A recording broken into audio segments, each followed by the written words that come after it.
133, 134, 132 అలాగే మళ్ళీ 133. ఏంటా ఈ లెక్కలు అనుకుంటున్నారా? మరేం లేదండి, నందమూరి నరసింహం బాలయ్య గారు గత 4 చిత్రాలుగా ఆయన కలెక్ట్ చేస్తూ వస్తున్నటువంటి గ్రాస్ కలెక్షన్సే ఇప్పుడు నేను చెప్పినటువంటి ఈ లెక్కలు. అఖండ సినిమా మొదలుకొని ఇప్పుడు వచ్చినటువంటి డాకు మహారాజ్ చిత్రం వరకు నందమూరి నరసింహం బాలయ్య గారి చిత్రాలకి గ్రాస్ కలెక్షన్స్ ఈ సంఖ్యల రూపంలో ఉన్న నేపథ్యంలో అసలు ఏ చిత్రానికి ఎంత కలెక్ట్ చేసింది అనేది మనం పూర్తి స్థాయిలో విశ్లేషణ చేసుకుందాం. ప్రస్తుతం మనతో పాటు ఉన్నారు ప్రముఖ సినీ విశ్లేషకులు, ప్రముఖ సీనియర్ జర్నలిస్ట్ అగ్నిమూర్తి గారు. వారితో మాట్లాడదాం. సార్ నమస్తే. సార్ నమస్తే కృష్ణ. ఏంటి సార్ ఈ లెక్కలన్నీ? సో అంటే ఆయన అఖండ సినిమాని చూసుకుంటే 2027 డిసెంబర్లో వచ్చినటువంటి అఖండని చూసుకుంటే ప్రతి సినిమా కూడా 70 కోట్ల పైనే షేర్, 70 కోట్ల రూపాయల పైనే షేర్ సాధించి ఒక రకంగా చెప్పాలంటే కంటిన్యూగా ఒక స్టేబుల్గా స్థిరంగా ఇలా ఒకే రకమైనటువంటి ఫిగర్స్ సాధిస్తున్నటువంటి హీరోగా ఆయన ఒక అరుదైనటువంటి ఫేజ్లో నిలిచారని చెప్పాలి. వీటి గ్రాస్ కలెక్షన్ చూస్తే అన్నీ కూడా 130+ ఉండటం అనేది ఇంకొక విశేషంగా చెప్పుకోవాలి. అంటే అది కూడా ఫస్ట్ క్రమబద్ధీకరణలో ఉన్నాయి. అంటే ఇప్పుడు అది మీరు చెప్పినట్టుగా అఖండ సినిమా చూసుకుంటే 133 crores ప్లస్ గ్రాస్, అంటే 134లోకి రాలి. ఇంకా అది మనకు అందినటువంటి ట్రేడ్ సోర్సెస్ ప్రకారం.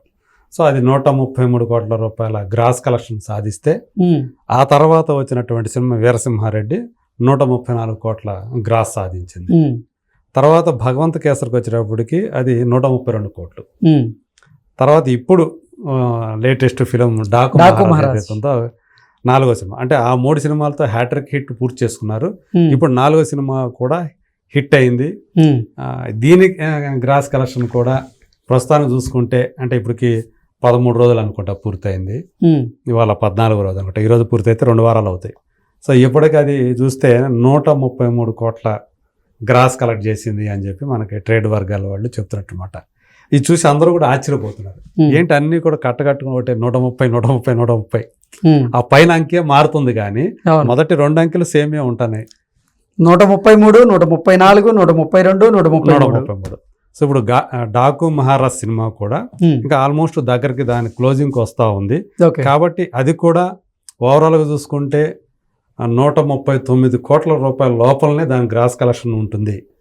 అంటే 140. తన సినిమా రికార్డులన్నింటినీ కూడా ఈ డాకు మహారాజ్ బద్దలు కొట్టేటువంటి అవకాశం అయితే ఆల్రెడీ కొట్టేసింది.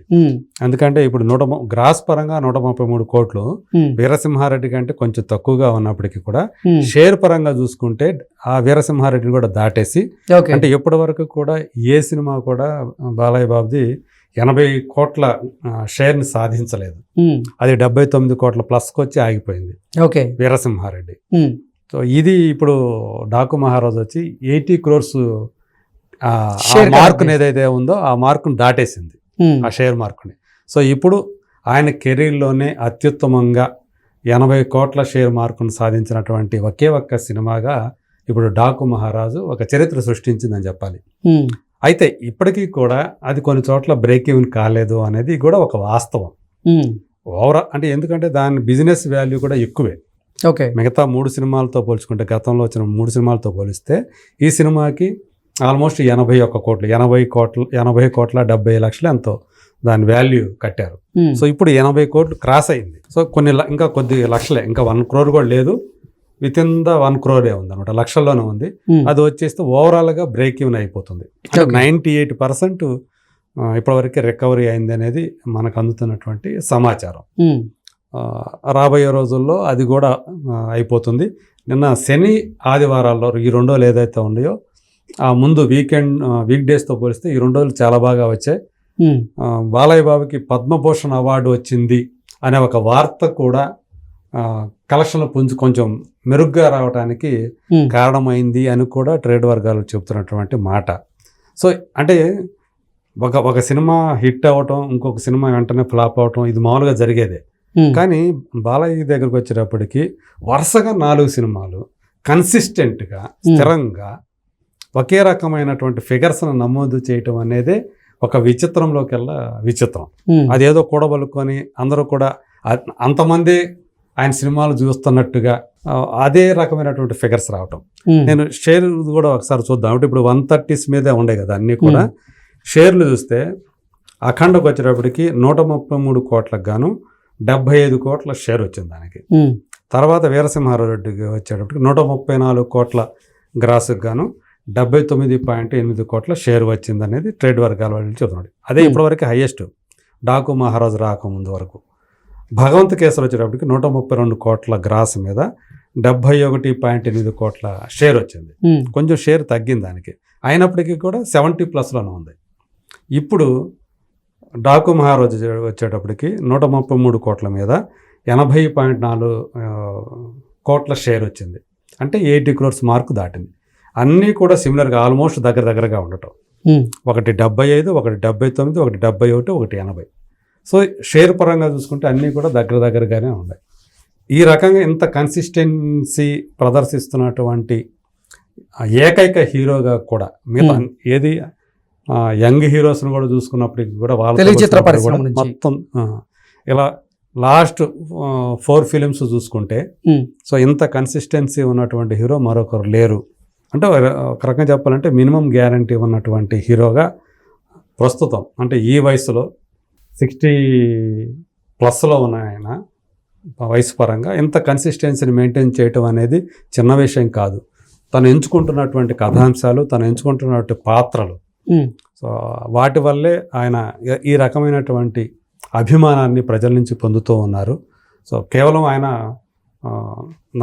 ఎన్టీ రామారావు గారి కుమారుడనో, లేకపోతే ఎమ్మెల్యే రాజకీయ నాయకుడనో, లేకపోతే ఇంకొక సేవ చేస్తున్నాడనో జనాలు సినిమాలకు రారు. ఆ సినిమా బాగుంటేనే వస్తారు. నిజానికి సంక్రాంతికి వస్తున్నాం అనే సినిమాకి చాలా విపరీతమైనటువంటి పాజిటివ్ టాక్ రావటం దీనికి కొంచెం నష్టాన్ని కలిగించింది.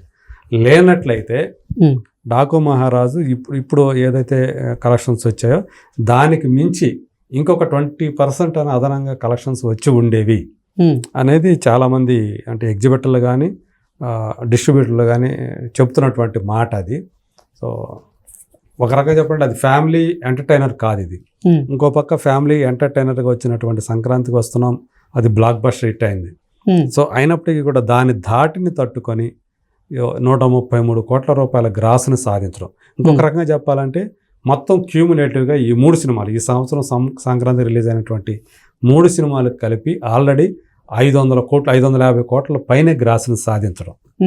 సో అంటే సంక్రాంతి సీజన్కు ఉన్నటువంటి పొటెన్షియల్ని మరోసారి ఇది చూపించింది. సో లాస్ట్ టైం రెండు పెద్ద, అంటే హనుమాన్ అనేది పెద్ద బ్లాక్ బస్టర్ అయింది. Even flop talk, negative talk వచ్చినటువంటి గుంటూరు కారం కూడా 180 కోట్ల రూపాయల పైన గ్రాస్ సాధించింది. సో అప్పుడు కూడా ఆ సంక్రాంతి సీజన్ పొటెన్షియాలిటీ ఏంటనేది చూపించింది.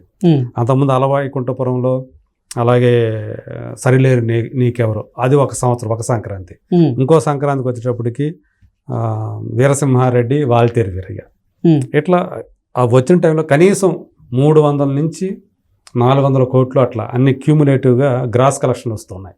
ఈసారి హయ్యెస్ట్ వాటన్నిటినీ మించి ఈ 3 సినిమాలు, ఈవెన్ డిజాస్టర్ అయినటువంటి గేమ్ చేంజర్స్ అయితే, సో దానికి కూడా చెప్పుకోదగ్గ రీతిలో 100 కోట్ల పైన షేర్ సాధించింది ఆ సినిమా.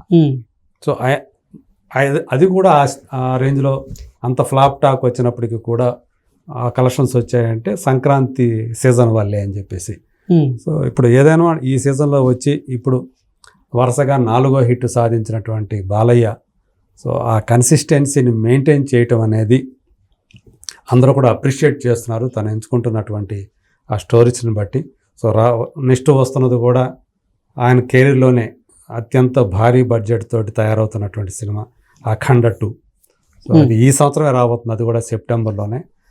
దానితోటి ఇప్పుడు ఈ 4 సినిమాలు ఏదైతే కలెక్షన్ సాధించాయో, ఈ ఒక్కొక్క సినిమా సాధించిన దానికి డబల్ రెట్టింపు సాధించిన కలెక్షన్స్ ఆశ్చర్యపోవాల్సిన పని లేదు అని ఒక అంచనా వేస్తూ ఉన్నారు. మరి బాలయ్య మరి దాన్ని సాధిస్తారా లేదా అని చూద్దాం. Okay sir, thank you so much. Thank you.